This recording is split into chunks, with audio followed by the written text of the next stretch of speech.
북핵 위협으로 안전자산인 금의 가격이 많이 올랐지만 금보다 훨씬 좋은 수익률을 보이고 있는 금속이 있습니다. 바로 구리와 니켈인데요. 유가 하락과 농산물 가격 상승으로 관련 펀드의 수익률이 좋지 않은 상황에서 중국 경제 회복세에 힘입어 원자재 시장의 주역으로 떠오르고 있습니다. 오늘 투데이 포커스에선 구리 니켈 펀드의 수익률이 오르는 이유는 무엇이고 어떻게 투자하는 게 좋을지 김성훈 기자와 이야기 나눠보겠습니다. 안녕하세요. 네, 안녕하세요. 네, 이 구리나 니켈 같은 경우는 개인 투자자들에게는 좀 익숙치 않은 투자처인데요. 원자재 펀드라고 하면 아시는 분들 많을 것 같습니다. 이 원자재 펀드의 최근 동향은 어떻습니까? 네, 원자재 펀드의 대표격인 금 펀드의 경우 북한 핵 관련 위협이 고조되면서 수익률도 함께 상승하고 있는 추세입니다. 하지만 금과 함께 대표적 원자재로 꼽히는 원유 펀드의 최근 6개월 수익률은 지난 19일 기준 평균 마이너스 3.5%, 1년 수익률은 마이너스 5.93%로 시원치 않습니다. 그나마 최근 미국을 강타한 허리케인과 원유 감산 현장으로 유가가 오르면서 수익률을 겨우 만회하고 있습니다. 농산물 펀드도 상황이 좋지 않습니다. 미국, 유럽 등 주요 농산물 산지가 평년보다 온화한 기후를 보이면서 세계 곡물 재고량이 늘었기 때문입니다. 대표적으로 농산물 펀드 중 설정액이 가장 많은 미래에셋 자산운용의 미래에셋 타이거 농산물 선물 상장지수 펀드의 최근 6개월 수익률은 마이너스 10.44%, 1년 수익률도 마이너스 12.27%로 상당히 저조합니다. 반면 비철금속의 가격은 크게 올라 관련 펀드의 수익률도 오르고 있습니다. 아연 현물 가격은 지난달 톤당 3,010달러로 10년 만에 3,000달러를 돌파한 후 현재 3,050달러 선을 기록하고 있고 니켈 가격도 톤당 11,300달러 수준으로 지난해보다 30% 이상 올랐습니다. 지난해 초 톤당 5,000달러 이하로 내려갔던 구리 현물 가격도 지난달 6,000달러를 돌파한 후 현재 6,500달러 수준에 머무르고 있습니다.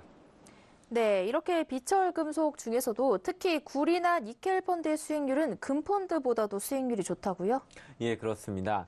펀드 평가사 KG 제로인에 따르면 운용 순자산이 10억 원 이상인 주요 원자재 펀드의 평균 수익률을 집계한 결과 지난 15일 기준 금펀드의 3개월 평균 수익률은 3.66%를 기록했습니다. 이에 비해 같은 기간 구리펀드의 평균 수익률은 14.29%로 금펀드의 4배에 달했고 니켈 펀드의 평균 수익률도 8.59%로 금펀드 수익률의 2배가 넘었습니다.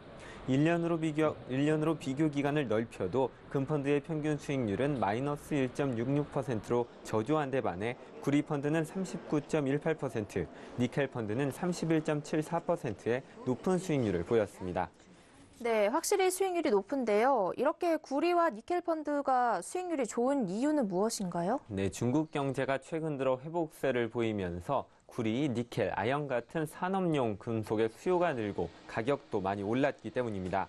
구리는 전선을 비롯해 다양한 곳에 사용되며 니켈의 경우 주방용품, 건축자재로 많이 쓰이는 스테인리스 강을 만드는 원료입니다. 광산 파업과 폭우 등으로 공급량이 줄어든 점도 가격 상승을 이끌었습니다. 구리의 경우 올 상반기 세계 최대 구리 광산인 칠레 에스콘디나 광산 파업이 길어지면서 공급은 줄어든 데 비해 전기자동차 생산 증대와 신재생에너지 관련 인프라 확대로 수요가 늘면서 가격이 크게 올랐습니다. 니켈도 필리핀의 광산 규제 강화 정책으로 가격이 급등했습니다. 네, 그렇다면 이 구리와 니켈에 투자하고 싶은 분들에게 투자 방법을 좀 알려주시죠. 네, 우선 구리, 니켈 등 금속 원자재에 투자하는 펀드는 크게 세 종류로 나누어 볼 수 있는데요. 구리 등 현물을 직접 사는 펀드와 선물에 투자하는 펀드, 금속을 캐내거나 거래하는 회사의 주식에 투자하는 펀드, 이 세 가지입니다. 같은 금속에 투자하는 펀드라 해도 가격을 추종하는 인덱스 펀드에 투자하느냐, 관련 기업에 투자하느냐에 따라 수익률이 달라질 수 있기 때문에 펀드의 성격을 잘 파악해서 가입해야 합니다. 국내 비철금속 관련 기업으로는 구리와 니켈을 취급하는 풍산과 고려아연 등이 있습니다. 전문가들은 구리, 니켈 등 금속 펀드의 경우 기후와 정책, 채굴 상황 등의 영향을 많이 받기 때문에 변동성이 커 장기 투자는 적합하지 않다고 설명합니다. 또 선물 펀드 비중이 높은 금속 펀드 특성상 매매 시 비용도 고려해야 하기 때문에 일반 펀드보다 빠르게 되팔 수 있고 수수료 등 비용도 비교적 덜 드는 ETF와 ETN을 선택하는 것이 좋다고 조언합니다. 네, 최근 좋은 성적을 내고 있는 구리 니켈 펀드에 대해 김성훈 기자와 이야기 나눠봤습니다. 고맙습니다. 감사합니다.